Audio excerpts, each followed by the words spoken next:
కూటమి ప్రభుత్వం ఏడాది పాలన పూర్తి చేసుకుంటున్న సమయంలో సర్వేలు హల్చల్ చేస్తున్నాయి.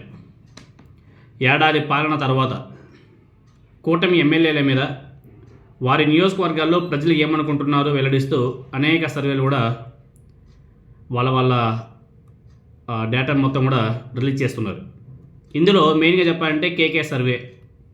ఈ కేకే సర్వేతో పాటు రైజ్ సర్వే కూడా ఉంది. ఈ రెండు సర్వేలు గత కొద్ది రోజుల నుంచి చాలా ఎక్కువగా సర్వేలు చేస్తున్నారు. వాళ్ళ డేటాను అంతా కూడా లీక్ చేస్తూ వస్తున్నారు. ఇందులో రైజ్ సర్వే ఉమ్మడి జిల్లాల వారీగా ఫలితాలు కూడా ప్రకటిస్తూ వస్తుంది. ఇందులో భాగంగా నిన్న కూడా రైజ్ సర్వే సంస్థ ఓనర్ ప్రవీణ్ పుల్లాట్ గారు ఒక పోస్ట్ చేశాడు. ఉమ్మడి ప్రకాశం జిల్లా, ఉమ్మడి నెల్లూరు జిల్లాలో అధికార కూటమి ఎమ్మెల్యేల పనితీరు మీద ఆయన ఫలితాలు కూడా వెల్లడించాడు. అంత పూర్తి డీటెయిల్స్ ఇవ్వలేదులే కానీ లీక్ ఇచ్చాడు. ఎలా ఉంది పరిస్థితి, ఏ విధంగా ఉంది అనేసి.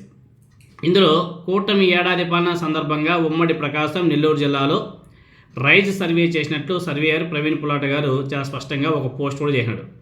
ఈ రెండు ఉమ్మడి జిల్లాలో కూటమి నుంచి తొలిసారి ఎమ్మెల్యేలకు 2029లో నో ఛాన్స్ అని చెప్పేసి ఆయన తేల్చి చెప్పేశాడు.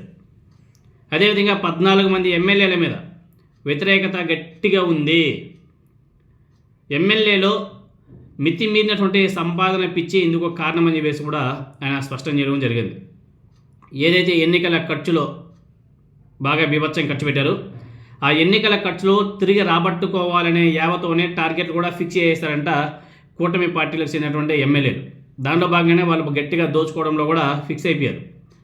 అదేవిధంగా దర్శి నియోజకవర్గంలో తెలుగుదేశం పార్టీ ఇన్ఛార్జ్ బంధువుల పేరుతో దందా అని చెప్పేసి ఆరోపణలు కూడా గట్టిగా వినబడుతున్నాయంట.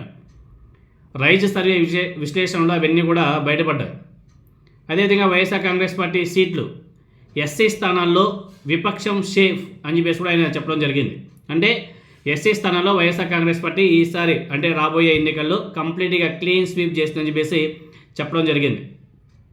ఇక్కడ కూటమి పార్టీ ఎమ్మెల్యేల మీద వ్యతిరేకత దేనికంటే మద్యంలో కమిషన్లు, సెటిల్మెంట్లు, కబ్జాలు, ఇట్లా ప్రతి ఇసుక దందాలు, ఇలా ప్రతి ఒక్క దానితోనూ బాగా గట్టిగా దోచుకుంటున్నారంట. వీటిలలో కూటమి గెలిచినటువంటి ఎస్సీ స్థానాలు ఇక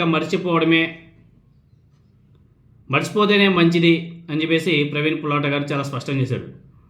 అదేవిధంగా నెల్లూరు సిటీ, నెల్లూరు రూరల్ ఈ రెండు నియోజకవర్గాల్లో మాత్రం కూటమికి కొంచెం మంచి స్కోర్ ఉందంట. అద్దంకిలో మన మంత్రి గారు గొట్టిపాటి రవికుమార్ గారి మీద తీవ్రమైనటువంటి వ్యతిరేకత ఉందని చెప్పేసి కూడా ఆయన చెప్పడం జరిగింది. త్వరలోనే మరిన్ని వివరాలు కూడా మరో రిపోర్ట్లో వెల్లడిస్తారని చెప్పేసి స్పష్టం చేస్తూ ఆయన ఒక పోస్ట్ చేశాడు. సో ఫైనల్గా తేల్చింది ఏమంటే ఈ రెండు ఉమ్మడి జిల్లాలో తెలుగుదేశం పార్టీ అంటే కూటమికి గట్టిగానే ఉండబోతుంది. ఉమ్మడి నెల్లూరు, ప్రకాశం ఈ రెండు జిల్లాలో రైజ్ సర్వే ఫలితాలను ఓసారి గమనిస్తే గతంలో వైఎస్ఆర్ కాంగ్రెస్ పార్టీ గెలిచి ఈసారి ఓడిపోయిన సీట్లో 2029 ఎన్నికల్లో తిరిగి గెలిచిన ఆశ్చర్యం లేదని చెప్పేసి చాలా స్పష్టంగా అర్థమవుతుంది. అలాగే కూటమి పార్టీల ఎస్సీ ఎమ్మెల్యేల మీద వ్యతిరేకత మామూలుగా లేదంట, బీభత్సం అంట.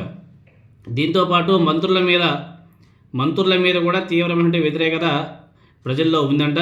ఇది ప్రవీణ్ పుల్లాట్ గారు తన పోస్ట్లో చాలా స్పష్టంగా చెప్పడం కూడా జరిగింది.